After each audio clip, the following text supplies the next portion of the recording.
As already mentioned, the focus of this episode's hobby section will be the restoration of 2 Mark I Predator kits, a Destructor and an Annihilator respectively. I have tracked down all the components necessary to build one of each of these, with options for both heavy bolter and lascannon sponsons. This meant buying a lot of metal components individually from various sellers on eBay, as well as going on the hunt for some cheap rhinos to attach them to. Here is what I have termed the blue rhino. The other one, the so-called green rhino, was actually a Predator with most of the components missing except the 2 top plates, which meant I did not have to purchase those parts separately at least.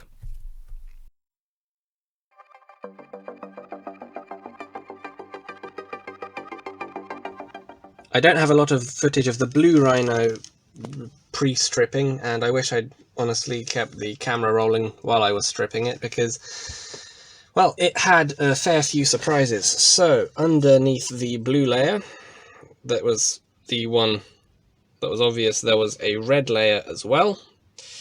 Underneath that red layer, though there's still some signs of that too here that I hadn't been able to get off, there was a quite thick layer of gold paint. So the reason it looked so crusty was because there were 3 layers of thick paint on it. But also, it seems like there was a very heavy,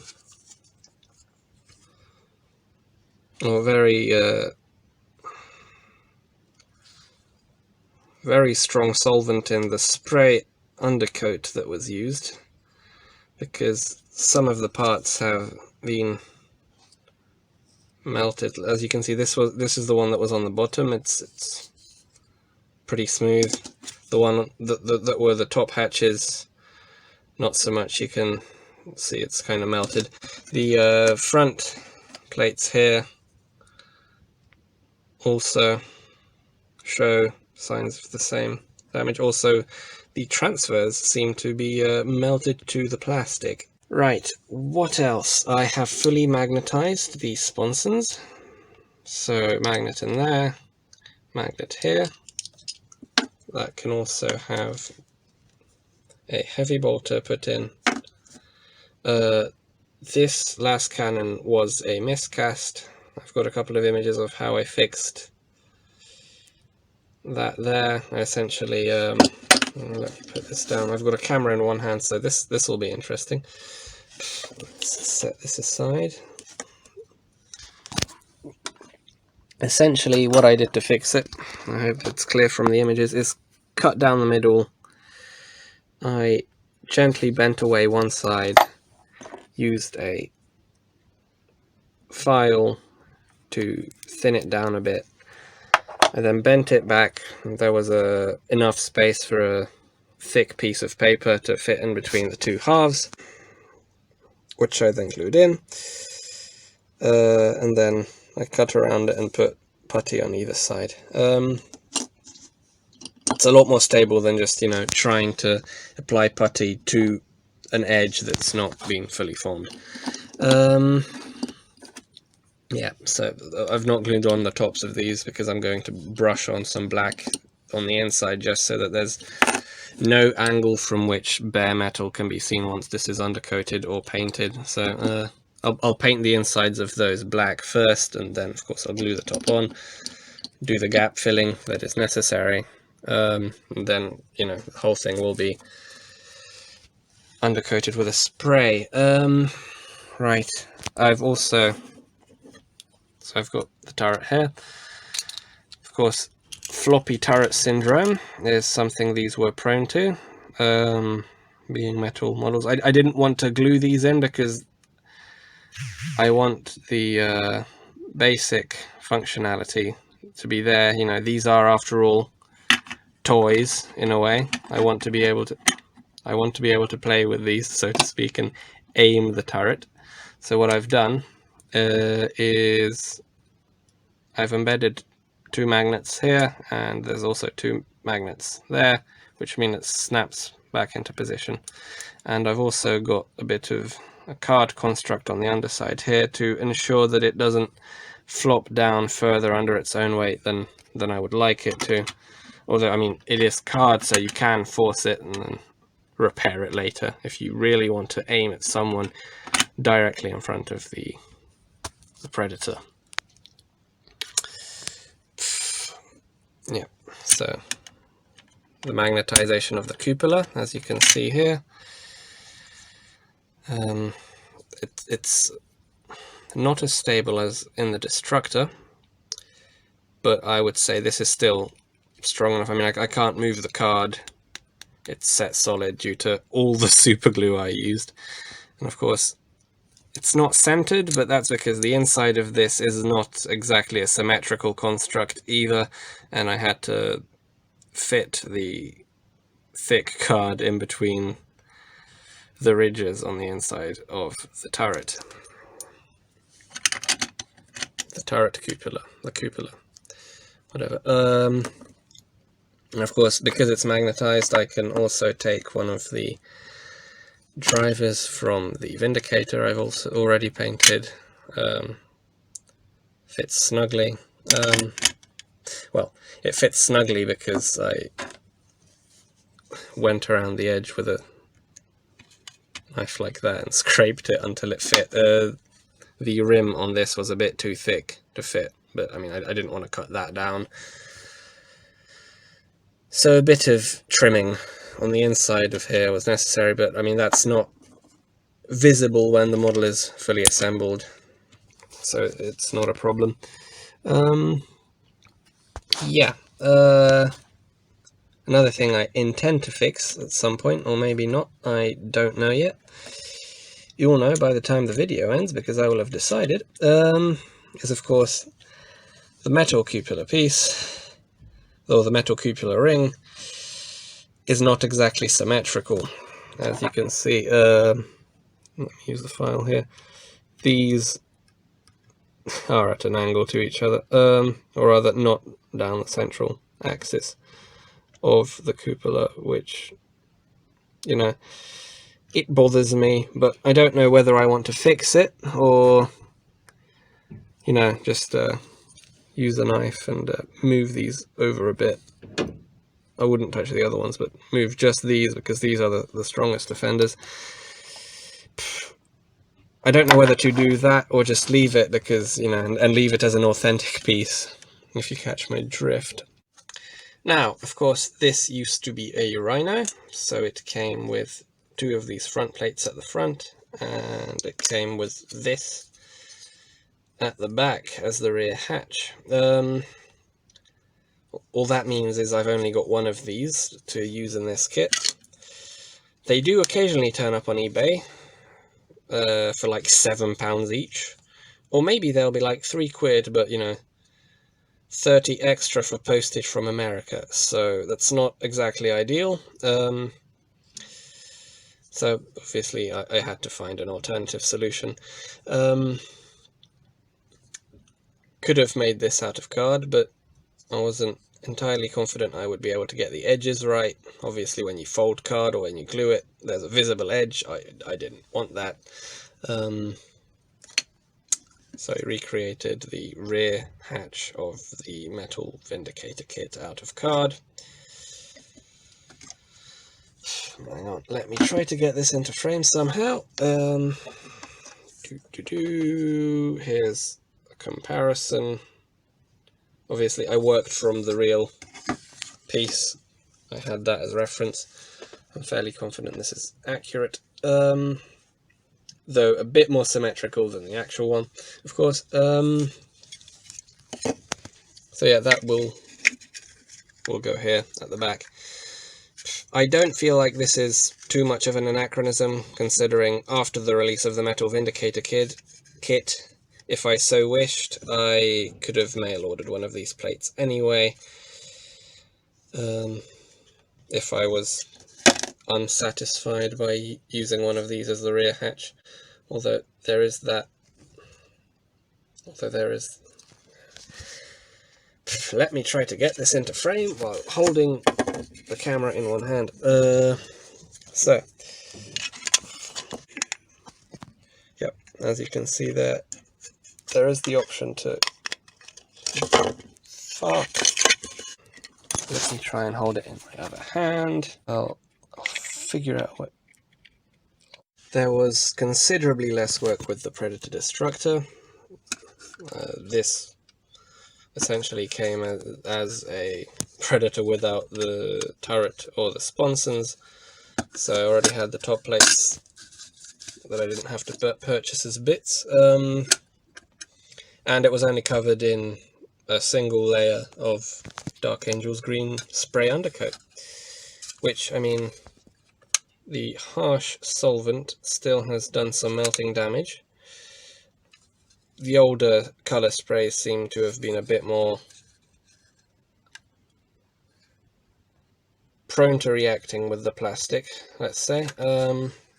So a bit of filling and sanding might be required, but other than that, this is essentially good to go. I've also got the 4 tips of these separately, which I might pin back in the curved chimney exhausts, but you know, well, I mean, between the 2 kits I've got 4 of those, so I can do that instead of what I did with the Vindicator last year with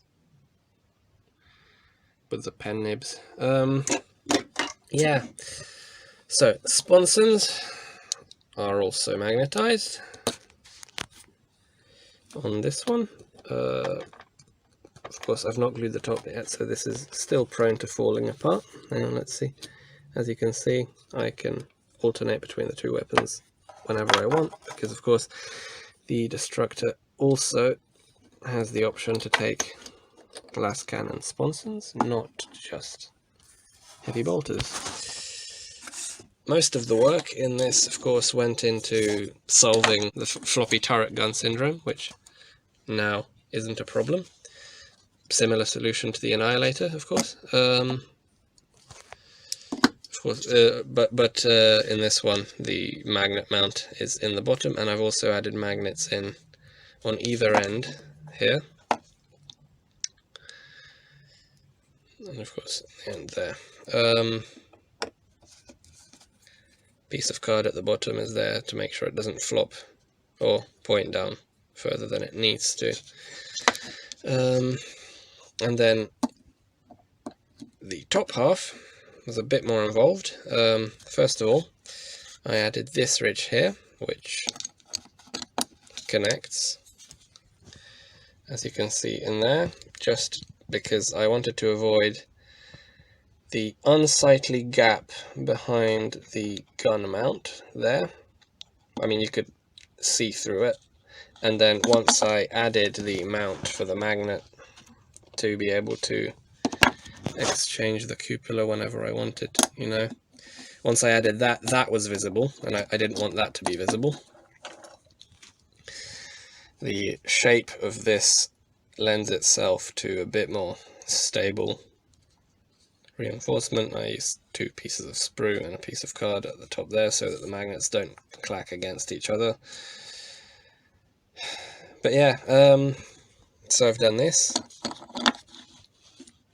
and of course I can also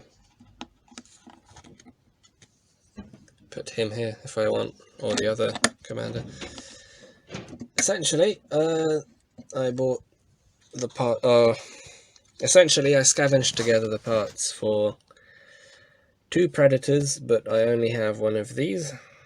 Luckily, I've got 2 tank commanders from the Vindicator restoration project, so the 3 tanks will all be complete. And also on this, this came with that piece there that holds the dozer blade, but not the dozer blade itself. That had snapped off, so I had to remove that. I think I'm going to replace it with one of, well, the damaged top hatch from the other Rhino, or I might put in some magnets like I did here and just use this one if I feel like it.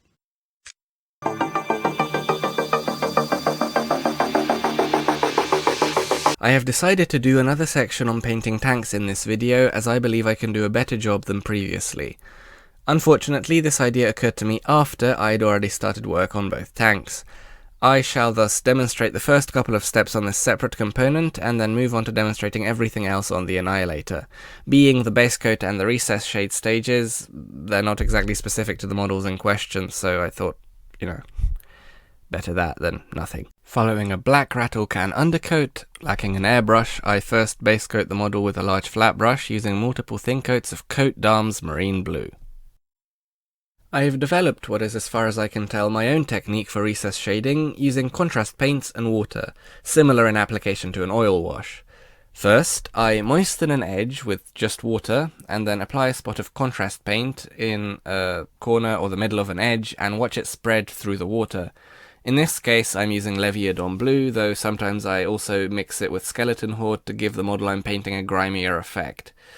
The trick is to not use too much water, as that will dilute the contrast paint to the point that the pigment will separate while it dries, leaving ugly tide marks. It's not too difficult to pull off, however, as long as you are patient and careful with the water. As you can see, I first apply water and then I try to draw most of the water away with the brush after I'd given it a wipe on a napkin. And now, an attempt at a step-by-step guide that isn't essentially just a PowerPoint slide. Once the contrast paint dries, I apply a chunky overall highlight of Calgar blue on every top and vertical edge. This is followed by an edge highlight of Coat D'Arms Lupin Grey. I then base coat every area which I want to be metallic, such as the exhausts, the vents on the side, and the tracks using Addendum black, as the sage advice of this simple painting guide from the 3rd edition Codex Space Marines bids me. The metallic areas are then given a coat of lead belcher. I have chosen to paint the rims around the driver's viewing hatch in silver as well, instead of the blue which they sport in the old codices. It's just preference, really. I also deviate from the old Codex colour schemes for the las cannons. Aiming to achieve a heat bloom effect on the barrels, I go for a scheme other than the black and silver of the studio models, and to achieve that I do not leave the tips of the las cannons black. I also paint this area near the base of each barrel bronze to suggest a heat sink of some sort, as las cannons, being giant lasers, are unlikely to need recoil compensators, given that they do not fire physical projectiles, which would be the thing imparting recoil. The barrels are then given a dry brush of Necron compound and a highlight of Stormhost silver to make them as shiny as possible. To achieve the heat burn effect on the las cannons, I use a wet blended application of this following gradient of translucent paints: Leviodon blue, Eidolon purple, Flesh Terrors red, Guilliman flesh, and Skeleton horde. An example of this showed off on a longer set of barrels can be seen on my Demos Pattern Vindicator Laser Destroyer's las cannon array. My attempts at doing this through camera were also not exactly stellar in outcome anyway. I'm using the best take I have here.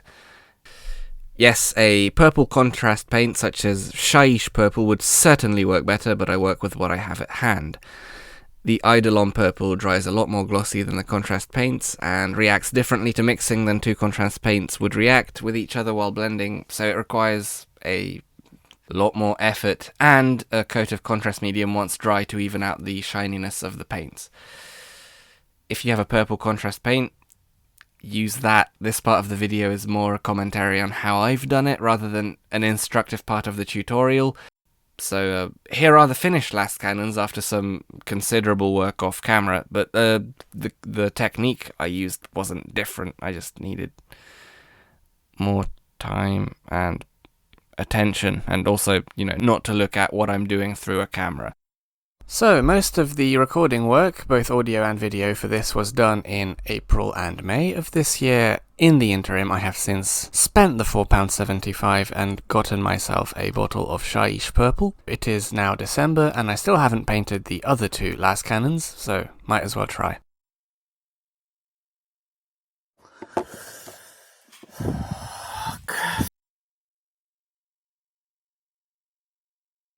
This is gonna look like a murder scene when I'm done.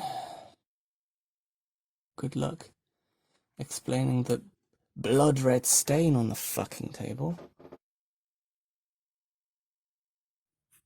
Time to invest in some black bin bags so that the neighbours don't think I'm taking out evidence when I take out the rubbish.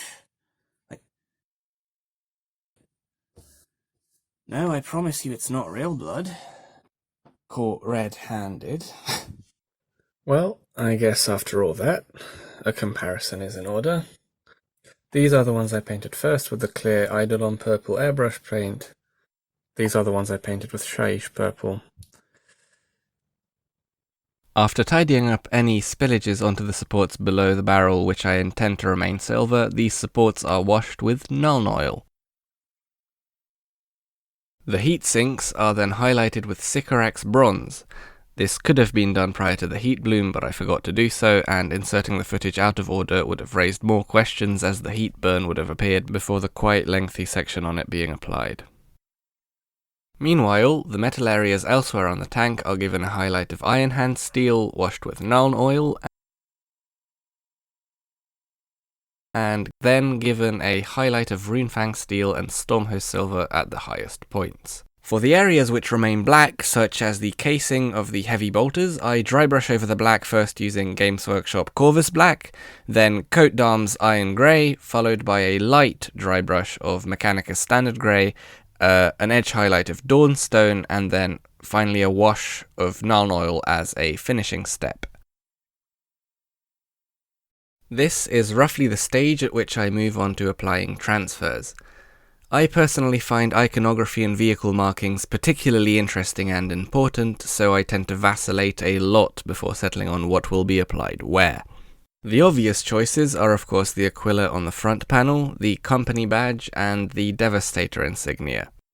On the original 3rd edition vehicles, the white Aquila transfer was applied with the split in the middle unaltered.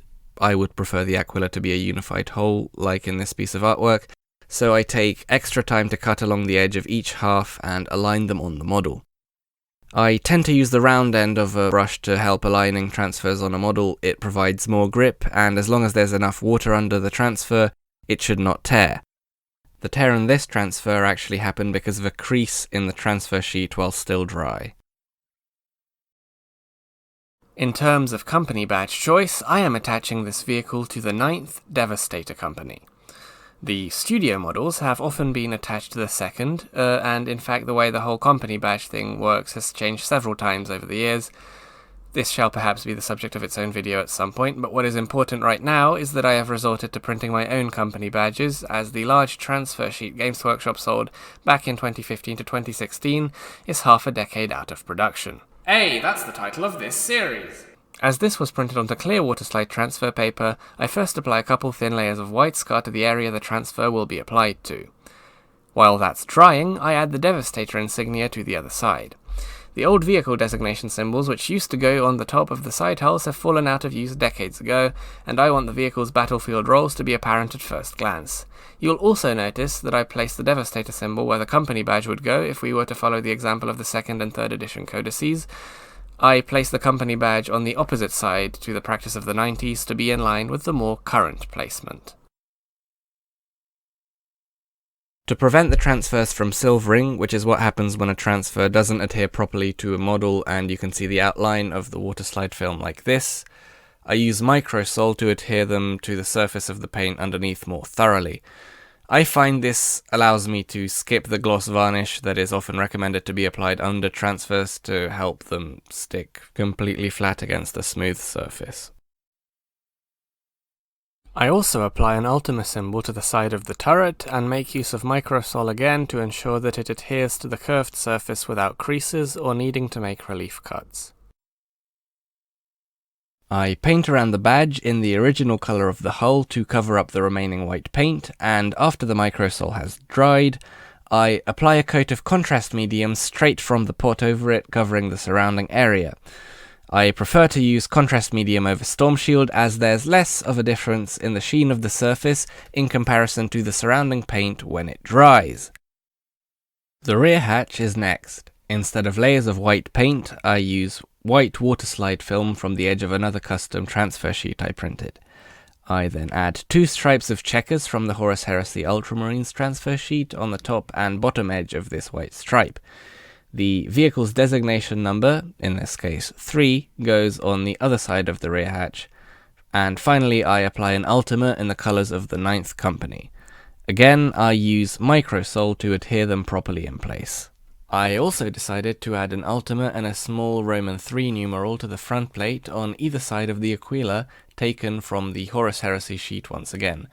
For the 3 I actually use half of a Roman 13 numeral included on the sheet.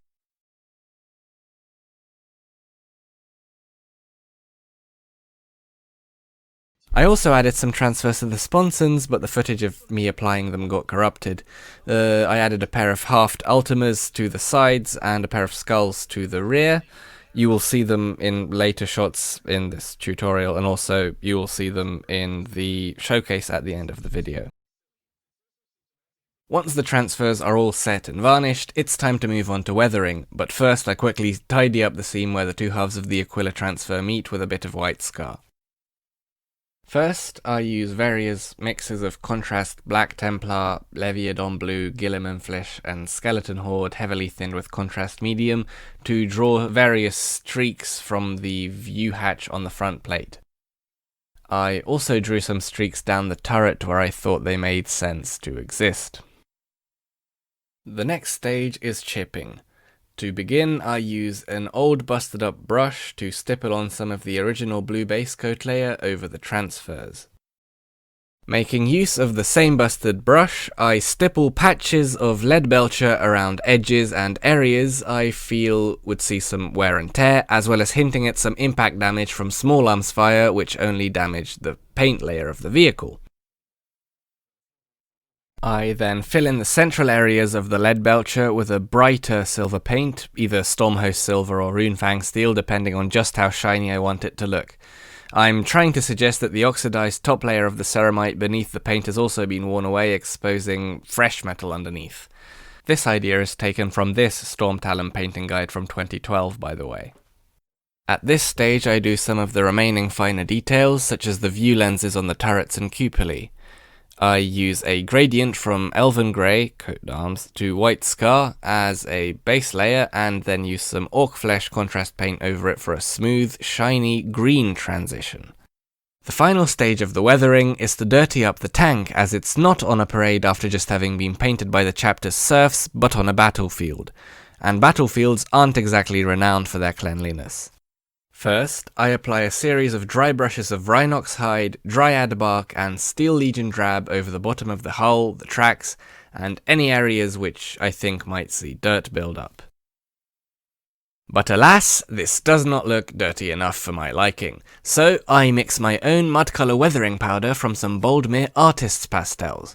Of course, you may use whatever weathering powder you have at your disposal, or whatever you feel comfortable working with. Again, this is more how I do things than me trying to impose my own method on anyone. I have the pastels at hand, so I use them.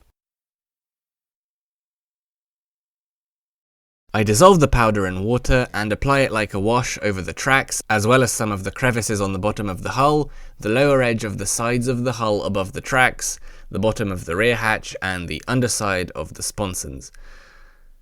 This will dry a lot more bright and matte than what it looks like when it's applied. It's important to remember that it will dry essentially the same colour, maybe a bit lighter than the powder before being dissolved in water.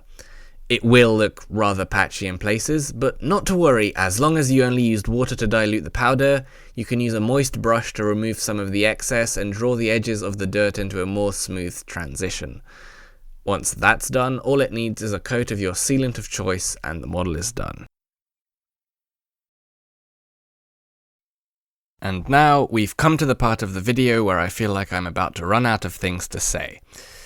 I guess we can move on to some cool shots of the completed tanks. I'll shut up now and provide some more cool action shots with what I hope is suitably cool royalty-free music.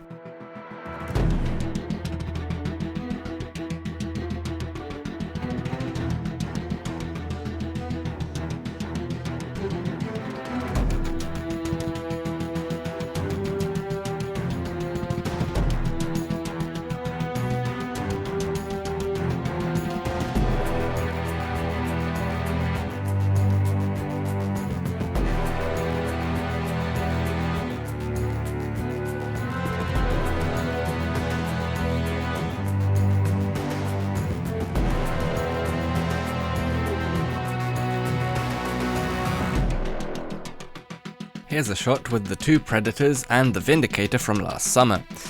As you can see, the Vindicator now has a name on its name scroll. This is Vindicator Designate Pylum, the 9th vehicle attached to the Devastator Company from the chapter's armory. Okay, so I promised action shots, but those were essentially just a couple of rotating shots against a static white background. I hear you, and I can do better.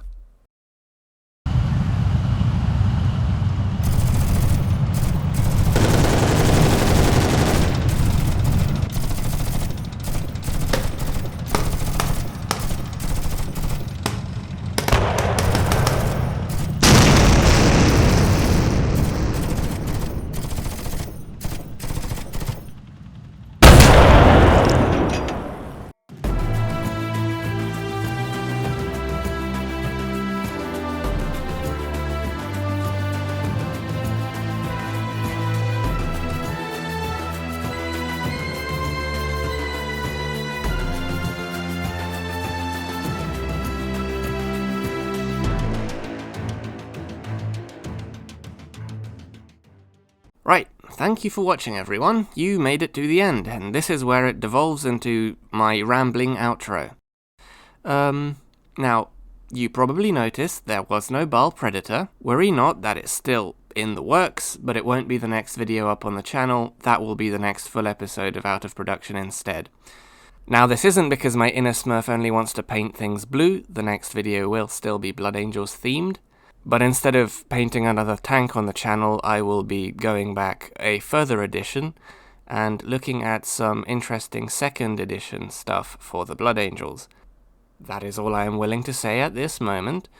I know I don't have a lot of reach, but you know, don't let other people steal your ideas and stuff. Anyway, I hope you enjoyed the video. I tried something new for the painting section. I don't know how well it worked. If you've got any comments, any feedback about the format, please leave them in the comment section down below. Look at me, I'm begging for engagement. Anyway, so yeah. Channel's not dead, neither am I. Episode 3 is in the works. I shall see you then. No promises as when that nebulous then will be, but, you know, at some point. Hopefully before the summer. Is it already the summer? I don't know. Nah, it's April, it's still the spring. If I don't upload this month, that will have severely dated the video though. Anyway, goodbye, have a good one, Ghostly Frog out.